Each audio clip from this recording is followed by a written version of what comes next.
Assalamualaikum warahmatullahi wabarakatuh. Pada kesempatan sore ini kita melanjutkan perkuliahan kita pada mata kuliah pengantar ilmu hukum pada bagian teori hukum, filsafat hukum dan asas-asas hukum. Nah, pada bagian yang harus kita kaji, kita bedah terkait dengan filsafat hukum, ini perlu saya memberikan pengantar tentang pikiran kritis kita terhadap hukum itu sendiri.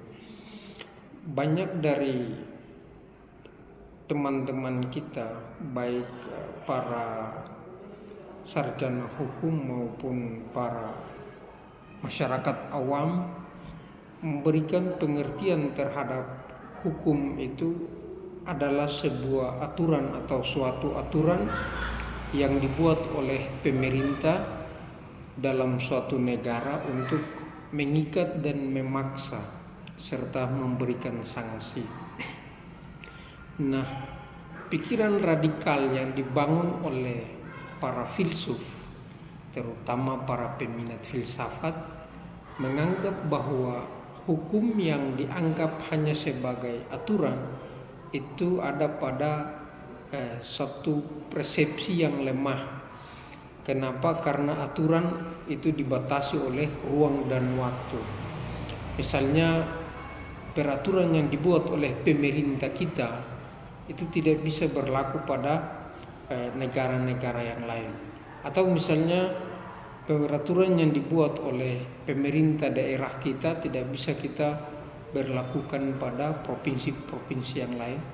Sebab notabene-nya peraturan itu sendiri itu tujuannya untuk mengangkat dan mengakomodir kepentingan-kepentingan sosiokultur atau tradisi-tradisi per wilayah atau per lokal di mana masyarakat itu tumbuh dan berkembang.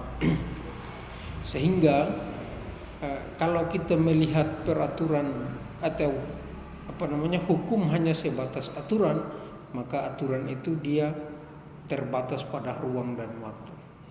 Itu persoalan ruang. Kita melihat persoalan waktu misalnya. Dulu masyarakat kita itu ada pada satu kondisi yang sangat natural, ya, dimana biasanya diistilahkan dengan masyarakat agraris. Nah, di era masyarakat agraris ini, itu masyarakat kita itu punya kebiasaan hidup yang sederhana. Ada orang misalnya punya sesuatu sedikit, katakanlah seperti kita yang ada di EVAF ini, punya embal sedikit, kita bisa datang ke orang-orang tertentu dengan membawa satu karung embal, lalu kita tukar dengan sebidang tanah. Yang penting nilai embal yang kita bawa itu yang akan kita tukar dengan nilai tanah yang nanti akan kita buat perjanjian bersama dengan pemiliknya, itu harganya itu sama. Nah, itu hal-hal yang boleh, yang bisa diterima sebagai satu prinsip keterikatan luhur yang dibangun oleh orang-orang pada zaman itu. Setelah Renaissance, kemudian kita berpindah ke revolusi industri. Masyarakat kita kemudian berpindah dari agraris ke masyarakat industrialis.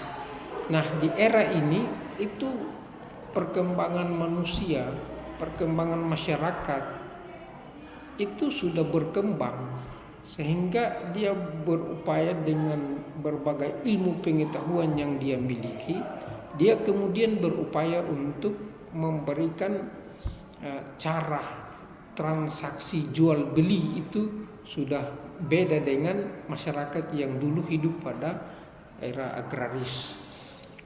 Disinilah kita harus pahami bahwa hukum pun ikut berkembang sesuai dengan kemajuan masyarakat yang ada yang akan menganut hukum pada suatu negara atau suatu bangsa atau suatu suku dan lain sebagainya. Nah, sehingga hukum itu pada prinsipnya ada pada suatu definisi yang kompleks, definisi yang lebih fundamental adalah peraturan perundang-undangan yang di atasnya itu ada asas. Asas itu dia seperti dewa yang bisa memberikan penjelasan yang kompleks terhadap peraturan perundang-undangan itu sendiri. Misalnya saya kasih contoh yang agak sederhana. Misalnya seorang pejabat negara yang bermasalah hukum dengan seorang katakanlah masyarakat biasa yang profesinya misalnya sopir angkot atau nelayan atau petani, yang di dalam persoalan ini biasanya orang lebih cenderung melihat pada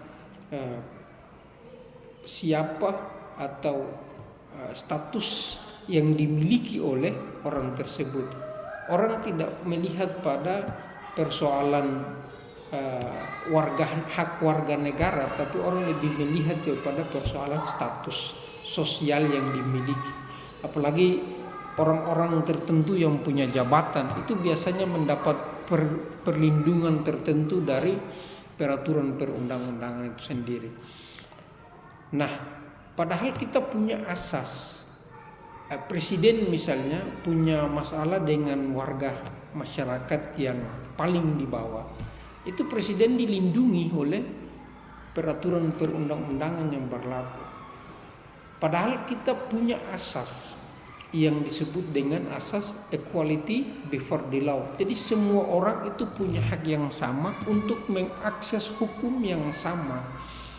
Nah, itu yang kemudian kita jadikan asas itu sebagai dewa, sebagai satu tingkatan yang tinggi di atas peraturan perundang-undangan untuk memberikan pemahaman secara mendalam terhadap komponen-komponen peraturan perundang-undangan itu sendiri. Kemudian yang berikut adalah norma. Norma itu dia merampung pada persoalan yang berkaitan langsung dengan masyarakat setempat. Lalu kemudian yang paling penting adalah etika dan moral. Artinya apa? Ketika kita memahami hukum sebagai suatu etika atau moral, maka sudah barang tentu orang yang melakukan pelanggaran terhadap hukum itu dia merasa dirinya tidak beretika, dia merasa dirinya tidak bermoral. Kenapa? Karena hukum itu sangat dekat dengan kehidupan kita. Hukum itu sangat dekat, erat kaitannya dengan persoalan-persoalan hidup kita. Sosio mengatakan bahwa ubi ius, ubi society, ubi society, ubi ius. Di mana ada masyarakat, maka di situ pasti ada hukum. Nah, saudaraku sekalian, sehingga kita harus memberikan definisi terhadap hukum itu sendiri adalah suatu rangkaian peraturan yang dibangun di atas kaidah, norma, etika dan moral. Nah, itu barangkali yang paling kompleks dalam pengertian hukum itu sendiri, sehingga ketika kita mau melanggar hukum, maka sudah barang tentu kita merasa bahwa kita tidak punya etika, kita tidak punya moral untuk melakukan sebagai manusia yang hidup di tengah-tengah sosial kultur di mana keragaman masyarakat dengan adat istiadat, budaya dan sebagainya itu kita merasa bahwa diri kita tidak punya moral, sehingga kita berupaya untuk harus taat terhadap hukum itu sendiri. Nah, ada juga kita memahami bahwa hukum adalah sebuah aturan yang harus ditaati dan harus dijalankan sebagaimana mestinya. Ini kadang kita melihat misalnya kita menganggap hukum hanya sebagai peraturan. Saya kasih contoh yang agak sederhana. Seorang pengendara kendaraan roda 2 misalnya, itu ketika dia tidak menggunakan helm, biasanya dia berasumsi bahwa tidak ada pengawasan oleh pihak kepolisian dalam hal ini lalu lintas di jalan raya, maka dia dengan senang hati melintasi jalan tersebut tanpa menggunakan helm. Padahal di dalam peraturan perundang-undangan, terutama Undang-Undang Lalu Lintas nomor 22 tahun 2002 itu di pasal 53 ayat 3 mengatakan bahwa setiap pengendara roda 2 wajib menggunakan helm standar nasional. Nah, itu adalah sebuah aturan yang dibuat oleh pemerintah untuk memberikan perlindungan kenyamanan terhadap si pengguna pengendara sepeda motor atau kendaraan roda 2 itu sendiri.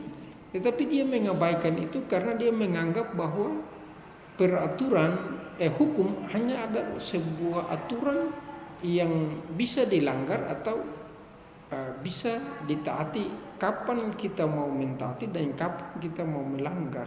Tetapi ketika dia merasa bahwa hukum adalah etika dan moral, maka dia sudah barang tentu akan mentaati hukum itu sendiri.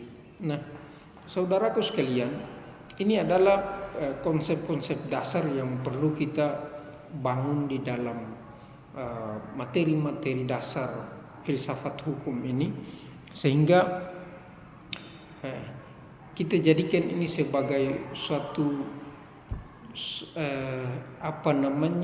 konsep dasar yang dapat menuntun kita untuk membangun kehidupan ini di dalam ketertiban, kedamaian bermasyarakat.